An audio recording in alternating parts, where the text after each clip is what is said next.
नमस्कार बालमित्रांनो, कसे आहात? मजेत ना? हो, नक्कीच. तर आता आपण आज विज्ञानाचा एक पाहणार आहोत आणि त्या पाठाचं नाव आहे संसर्गजन्य रोग आणि रोग प्रतिबंध. हा विज्ञान 5वी परिसर भाग 1 मधील 23वा क्रमांकचा पाठ आहे आणि विषय आपला आहे परिसर भाग 1. आणि आज आपण शिकणार आहोत ते संसर्गजन्य रोग आणि रोग प्रतिबंध याबद्दल माहिती पाहणार आहोत. चला तर मुलांनो, तयार आहात ना सर्वजण? चला पहा, सर्वांनी पहा, समोर तुम्हाला चित्र दिसते. पाठ क्रमांक 23 संसर्गजन्य रोग आणि रोग प्रतिबंध. पहा, तर हा पाठ पाहत असताना सुरुवातीला आपण हे जे पाठाचं नाव आहे ना, या नावामध्येच आपण या धड्यामध्ये काय शिकणार आहोत याची कल्पना दिलेली आहे. संसर्गजन्य रोग. संसर्गजन्य रोग म्हणजे काय आणि रोग प्रतिबंधक म्हणजे काय याची माहितीच या पाठामध्ये आपण पाहणार आहोत. तर चला, संसर्गजन्य म्हणजे मुलांनो, एकाला झाला की दुसऱ्याला लगेच लागण होतं, याला म्हणायचं संसर्गजन्य रोग. त्यानंतर दुसरा जो आहे तो म्हणजे रोग प्रतिबंध. रोग प्रतिबंध म्हणजे काय मुलांनो, की रोग होऊ नयेत म्हणून केलेल्या उपायांना रोग प्रतिबंध उपाय असं म्हणतात. म्हणजे समजा एखादा रोग होऊच नये म्हणून आपण त्याला काहीतरी अगोदरच प्रतिबंध करतो, त्याला म्हणायचं रोग प्रतिबंध. म्हणजे या पाठामध्ये आपण काय पाहणार आहोत बघा, संसर्गजन्य रोग कोणते आणि रोग प्रतिबंध उपाय त्याला काय केलं पाहिजे, या पाठामध्ये हे घटक आपण अभ्यासणार आहोत. तर चला, सुरुवातीचा आपण भाग वाचूया. काय आहे पहा, सांगा पाहू. आता इथं तुम्हाला सांगायचं आहे. मी तुम्हाला एक प्रश्न विचारेन. बघा, तुमचे मित्र किंवा मैत्रिणी खेळताना पडतात आणि त्यांना लागतं, तेव्हा त्यांच्याजवळ जाऊ नका, तुम्हालाही लागेल, असं कोणी सांगतं का रे? नाही. अगदी बरोबर आहे, नाही. कारण उलट आपण त्याला मदत केली पाहिजे जाऊन. त्याला जर फार काय लागलं असेल तर त्याला दवाखान्यात नेलं पाहिजे आपणाला. ठीक आहे. आता पुढे पहा, आईचं डोकं दुखतंय आणि तिच्याजवळ गेलात तर तुमचं पण डोकं दुखू लागते, असं होतं का रे? नाही. अगदी बरोबर आहे. म्हणजे हे जे 2 मी आत्ता सांगितलं तुम्हाला, की खेळताना पडल्यानंतर जाऊ नये किंवा डोकं दुखत असेल तर त्याच्याजवळ गेल्यानंतर डोकं दुखतं, तर हे जे काही गोष्टी आहेत किंवा हे जे काही आजार आहेत हे संसर्गजन्य नाही आहेत. याच्यामुळं आपणाला काही त्रास होत नाही आहे. म्हणून काय करायचं, या व्यक्तींना आपण मदत केली पाहिजे. समजा तुमच्या दीदीला लागलंय तर तुम्ही तिला काय मदत करायला पाहिजे? मॅडम, तिला दवाखान्यात न्यायचं, तिला गोळ्या औषध द्यायचे. ठीक आहे, ओके. आता समजा आईचं डोकं दुखायला लागले तर आपण आईला डोकं चेपून देऊ शकतो, ना? तुम्ही तुमच्या पद्धतीनं उपाय करू शकता. आता तिसरं पहा मुलांनो, आजारी व्यक्तीच्या जवळ जाऊ नका, त्यांनी वापरलेल्या भांड्यातून जेवू नका किंवा पाणी पिऊ नका, हो मॅडम. त्यांचे रुमाल, टावेल, कपडे वापरू नका, असं केव्हा सांगितलं जातं? मॅडम, जर खूप आजारी असतात किंवा एखादा संसर्गजन्य रोग असेल तर हा उपाय आपल्या घरातली लोक सांगतात. याचा अर्थ काय मुलांनो, असं नाही की त्या माणसाला आपण लक्ष न दिलं पाहिजे, असं नाही आहे. तर त्याच्या जवळ जाऊ नका म्हणजे काय होतं, हा आजार संसर्गजन्य असू शकतो, त्याच्यामुळे लहान मुलांना त्याचा त्रास होऊ शकतो. या गोष्टी याच्यामध्ये आहेत. म्हणून काय म्हटलं जातं की जवळ जाऊ नका. त्यांची भांडी, कपडे बाजूला ठेवतात. तुम्हाला माहिती आहे, ज्या वेळेला आपणाला एखादा नायटा, खरूज असे काही जे रोग असतात मुलांना, हे जे असतात, याचे जंतू जे असतात ना, तर एकमेकांचे टॉवेल, रुमाल वापरल्यामुळे होऊ शकतात किंवा कपडे वापरल्यामुळे होऊ शकतात. म्हणून ही काळजी घेण्यासाठी हा आपल्या घरातल्या लोकांनी दिलेला हा सल्ला असतो. तर आता आपण बघा, या पाठामध्ये आपण पाहणार आहे संसर्गजन्य रोग. तर पहिल्यांदा आपण समजून घेऊया की आत्ता वरची मी जी 2 चित्र तुम्हाला दाखवली होती, हे आणि हे 2 जी चित्र दाखवली होती त्याच्यामध्ये हे दोन आहे ते संसर्गजन्य नाही आहेत आजार. मात्र मी आत्ता नंतर जे तुम्हाला सांगितलं की फ्लू, पडसं, नायटा, खरूज, कांजिण्या, गोवर हे जे काय आहे हे मात्र कशा आहेत? संसर्गजन्य आहेत. आईचा हात भाजून तिला झालेली जखम किंवा आजोबांची पाठदुखी दुसऱ्यांना होत नाही. मात्र फ्लू, पडसे, नायटा, खरूज, कांजिण्या, गोवर अशा काही आजारांच्या बाबतीत रोगांपासून दूर राहण्याची काळजी घ्यावी लागते. कारण का माहिती आहे? या रोगांची एकाची दुसऱ्याला लागण होऊ शकते. आणि अशी जी एकाला दुसऱ्याची लागण होण्याची जे काही जे रोग आहेत त्यालाच म्हणायचं मुलांना संसर्गजन्य रोग. म्हणजे बघा, आपण जे आज पाठामध्ये शिकणार आहोत तोच मुद्दा आहे, आपला क्लिअर झाला नाही, संसर्गजन्य रोग. तर आता पहा, आपण थोडंसं पुढं जाऊया. आता तुम्हाला मी एक उदाहरण सांगते तुमच्याच जीवनात असलेले किंवा तुमच्या जवळचं असणारं अशी एक गोष्ट. बघा, तुमची आई काय म्हणते, एखाद्याला वाऱ्याखुड्या उठला तर शाळेत पाठवत नाही, किंवा गोवर उठला तर शाळेत पाठवत नाही. तर हे काय आहेत मुलांनो? हे जे रोग आहेत ना ते संसर्गजन्य असतात.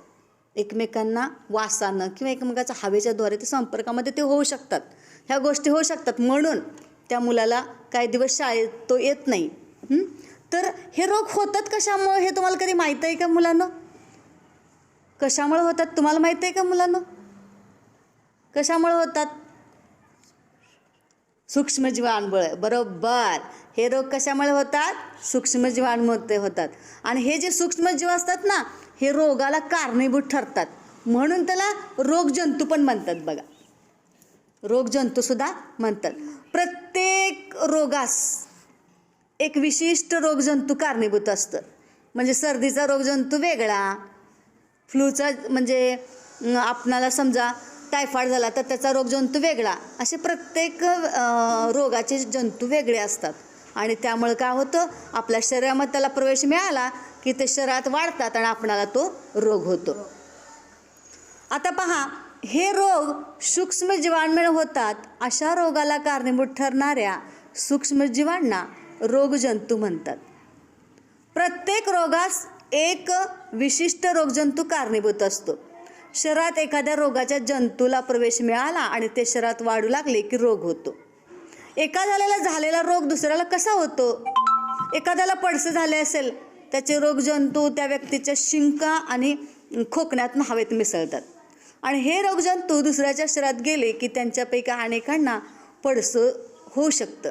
याला रोगप्रसार म्हणतात. बघा, रोगप्रसार कोणाला म्हणायचं? समजा तुमच्या घरामध्ये एखाद्याला दीदीला, ताईला किंवा आपल्या दादाला एखादा जर सर्दी झाली तर वर्गात सगळे आपल्या घरामध्ये सगळेच आजारी पडतात. का? तर आपला त्यांच्याशी एकमेकांचा संपर्क येत असतो. मग त्यामुळे ती काळजी घेणे गरजेचे आहे. कारण आपण नेहमी म्हणतो की वर्गात सांगितलं जातं की शिंक आली, खोकला आला की तुम्ही रुमाल धरा किंवा मी तुम्हाला वारंवार सांगते मास्क घाला. मुलांना मास्क घालण्याच्या पाठीमागं कारण हेच आहे. तुम्हाला माहीत आहे आत्ता सध्या आपले साथ चालू आहे ते ओमिक्रॉनचे. आज आपल्या शाळा बंद आहेत पण आपला अभ्यास चालू आहे की नाही. म्हणून मी तुम्ही हा व्हिडिओ तुम्हाला कधी नाही समजला तर तुम्ही सुद्धा पाहू शकता. या व्हिडिओद्वारे हा घटक समजून घेऊ शकताय. म्हणजे शाळा बंद असले म्हणून आपला अभ्यास बंद नाही ठेवायचा. म्हणजे बघा मुलांनो, एखादा जर आपल्याला रोग झाला, म्हणजे रोग म्हणजे थोडक्यात सर्दी पडसं साधा किरकोळ जर आजार झाला तर ते आजार होण्यासाठी आपणाला शाळेत काय शिकवलं आहे की बाबांनो मास्क घाला किंवा शिंकताना खोकताना तोंडासमोर रुमाल धरा. तर हे काळजी तुम्ही घेणं खूप गरजेचे आहे. त्यामुळे काय होऊ शकतं की तुम्ही लवकर बरे होता आणि तुम्ही त्याला तुमच्यामध्ये ती रोगप्रतिकारशक्ती निर्माण होऊन तुम्ही लवकर बरे होऊन तुम्ही काय होतं शाळेत येऊ शकता.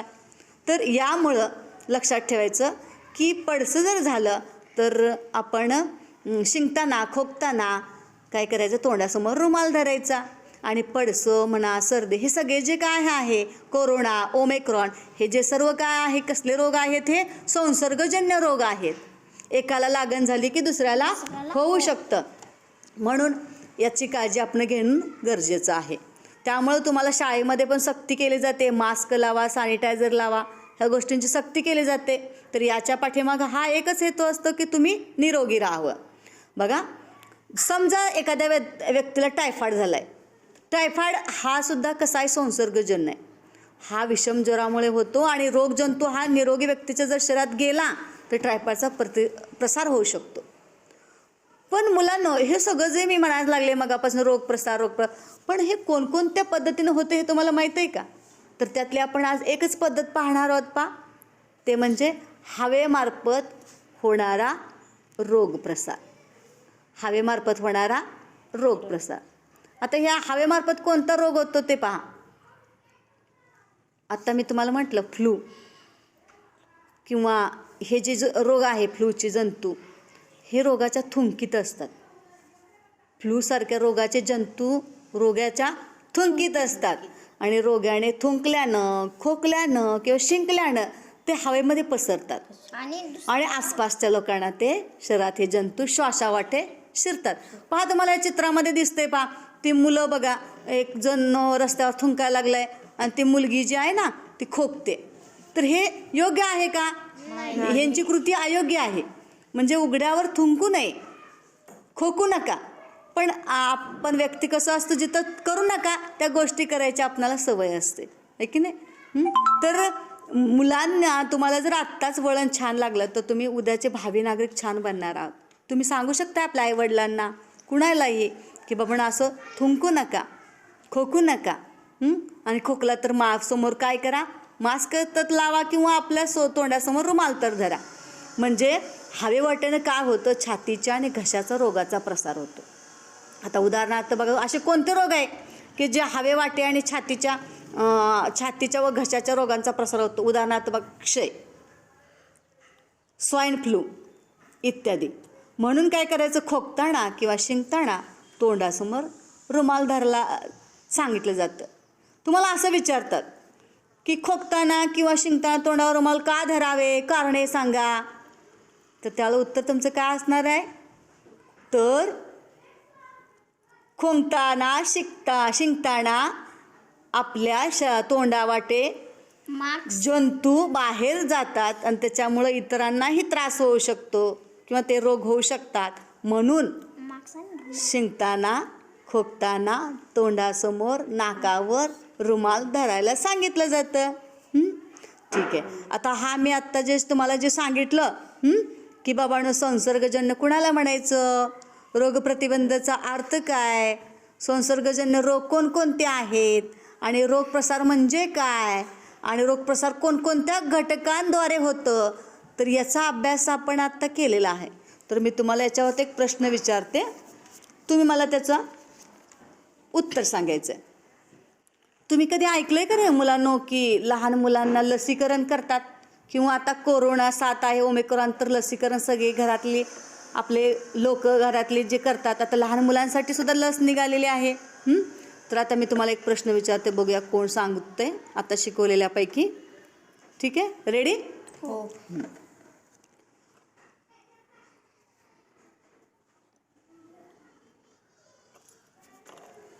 रोगाला कारणीभूत ठरणाऱ्या सूक्ष्मजीवांना टिंबाटिंबा म्हणतात. रोगास कारणीभूत ठरणाऱ्या सूक्ष्मजीवांना टिंबाटिंबा म्हणतात. बरोबर आहे. रोगजंतू काय म्हणतात? रोगजंतू. ठीक आहे. आता तुम्ही हा जो पाठ पाहिला किंवा जो ऐकलाय की नाही, त्याच्यावरती तुम्ही स्वतः 5 प्रश्न बनवायचे.